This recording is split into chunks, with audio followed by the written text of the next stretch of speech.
श्री जो चंद्रशेखर स्वीकृति को लेकर कई बार। धन्यवाद, बहुत बहुत धन्यवाद आपका। धन्यवाद सभापति महोदय। मैं आपने मुझे मौका दिया इसके लिए धन्यवाद। मैं अपने व्यक्तिगत जीवन में, मेरे आज भी याद है, मेरी माँ ने एक बार मुझसे कहा कि मेरे मामा बहुत गौरवशाली हैं कि उनकी बिटिया ने उनको प्लेन का सफ़र करा दिया। क्योंकि हम गांव से आते हैं, किसान परिवार से हैं, तो हर चीज़ की हमारे लिए अहमियत है। मैंने भी ये तय किया था कि मैं अपनी सैलरी से अपनी माँ को एक बार हवाई जहाज का सफ़र जरूर कराऊंगा। अब हालात ऐसी हैं, आप बेहतर जानते हैं, हमने देश भी जानता है, सब लोग जानते हैं कि गरीब आदमी हवाई जहाज में सफ़र नहीं कर सकता। प्रधानमंत्री जी तो कहा था बहुत दिन पहले कि चप्पल वाला जो है हवाई जहाज में सफ़र करेगा, लेकिन आज हालात ऐसे, किराया भाड़ा इतना बढ़ गया है, ये नीतियाँ हैं उसकी वजह से, कि गरीब आदमी सफ़र नहीं कर सकता है। गरीब आदमी तो ट्रेन में एसी के डब्बे में सफ़र नहीं कर सकता, इस तरह के हालात।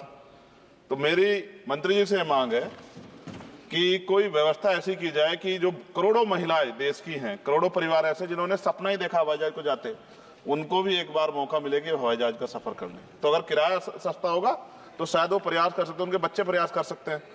साथ साथ वायु यात्रा में सेफ्टी सिक्योरिटी का बहुत ज़्यादा ध्यान रखने की जरूरत है। कई बार हादसे हुए हैं, कई चीज़ों पर हमें गौर करना है। साथ साथ ज़्यादातर एयरपोर्ट जो है वो प्राइवेट हो गए, और प्राइवेट होने की वजह से कर्मचारियों का शोषण होता है। कर्मचारियों की, क्योंकि हमारे यहाँ बेरोजगारी बहुत है, तो कर्मचारियों को वहाँ काम करने में जो सैलरी मिलती है उसमें एक बार का टिकट भी नहीं आता कई जगह पे।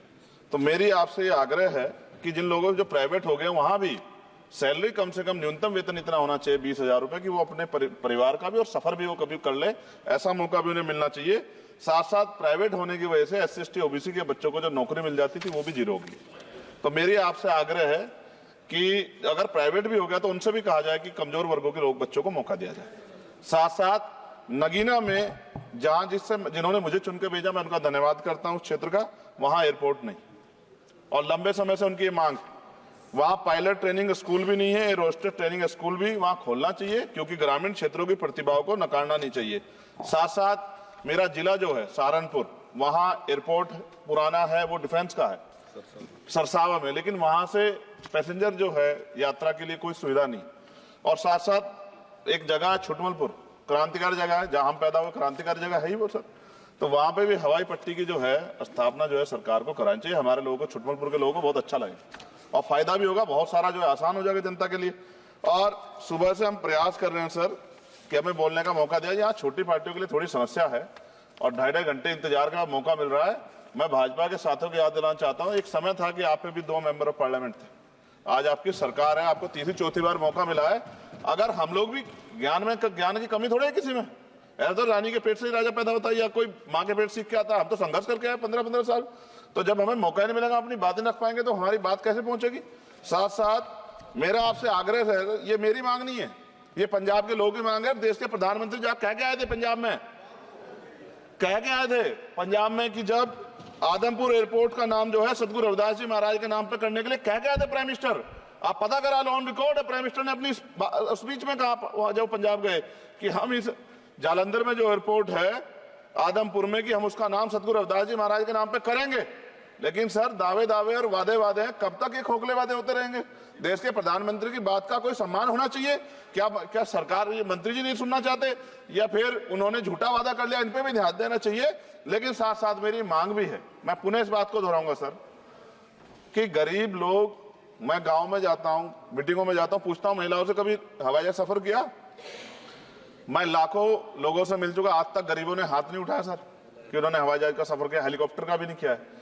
क्योंकि सर इस देश में आर्थिक गैर बराबरी बहुत बड़े पैमाने पे है। गरीब पैदा होता है, मर जाता, ना अच्छा इलाज मिलता, ना सुविधाएं मिलती, बस उसका जीवन है कि वो पैदा हो गया, ऐसा लगता है मजबूरी में पैदा हो गया, उसको पैदा ही नहीं होना चाहिए था। इस देश में कमजोर वर्गों के लोगों का भी सम्मान होना चाहिए, उनको अवसर मिलना चाहिए। सरकार की योजनाओं में गरीबों की हिस्सेदारी होनी चाहिए, इस बात का ध्यान जो है सरकार को रखना चाहिए।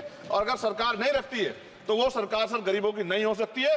नौजवान जो है मंत्री सरकार ने दिए हैं, और मुझे उम्मीद है कि एक नौजवान दूसरे नौजवान के दर्द को और गरीबों के दर्द को और ग्रामीण क्षेत्रों के दर्द को समझेगा। और मुझे भरोसा है आपके ऊपर, आपकी शैली के ऊपर, क्योंकि पिछली बार भी विषय उठा था। हम जाते हैं सब लोग कि आप इस बात को इस बार सफल करने में कामयाब हो जाएंगे। मेरी मंगल कामनाएं भी है कि कोई गरीब परिवार आपको प्रार्थना करे, दुआएं करे कि आपने उनको ये मौका दिया। वरना आदमी पैदा होता है भारत में और गरीबी में मर जा, हजारों साल चला, अब भी आजादी के 75 साल बाद भी अगर ये नहीं हो पा रहा है तो इस पे हमें गौर करना चाहिए कि क्यों नहीं हो पा रहा। कई सीनियर साथी हमारे यहाँ हैं, मैंने उनको प्लेन चलाते हुए देखा, मेंबर ऑफ पार्लियामेंट होते भी।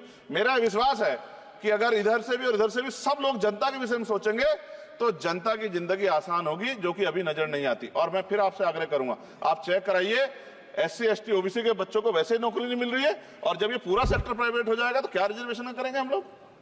क्या फायदा रिजर्वेशन का? जब SC ST OBC के बच्चों क्या रिजर्वेशन का फायदा? गाली तो खाते हैं इस नाम पे, लेकिन रिजर्वेशन ही कहां मिलेगा जब सब प्राइवेट हो जाए? प्राइवेट वाले कहां दे रहे हैं? तो उनको कहिए कि प्राइवेट सेक्टर में मैं विधेयक लेके आया, निजी विधेयक, कि प्राइवेट सेक्टर में SC ST OBC के बच्चों को मौका मिलना चाहिए। सुप्रीम कोर्ट का एक ऑर्डर, आज चर्चा हुई इसमें कि भाई क्रिमिलेयर होगी। कितने अरबपति बने आप लोग? कितने लोगों पे हवाई जहाज बताइए? SC ST के लोगों पे कितने लोगों पे हेलीकॉप्टर बताइए? आप कुछ नहीं है आपके पास आंकड़े। सब लोग मिलकर गरीबों को चलना चाहते हैं, ये गलत है सर। मैं आपका धन्यवाद करूंगा पुनः सर, और क्योंकि हम ही कोरम पूरा करते हैं सर, देख लीजिए आप, हम ही बैठे कोरम पूरा करते हैं। हमें विश्वास है अपने देश की पार्लियामेंट पे कि आज नहीं तो कल इस पार्लियामेंट से गरीबों के लिए कानून बनेंगे और गरीबों के लिए पॉलिसियां बनेंगी और गरीबों को भी सम्मान का जीवन मिलेगा, ऐसा हमें विश्वास है। मैं आपका धन्यवाद करता हूं और मुझे उम्मीद है नौजवान हमारे मंत्री से कि वो गरीबों की बात को सुनेंगे और हम लोगों की पीड़ा को समझेंगे और हमारे क्षेत्रों में काम कराने का आऊंगा। धन्यवाद।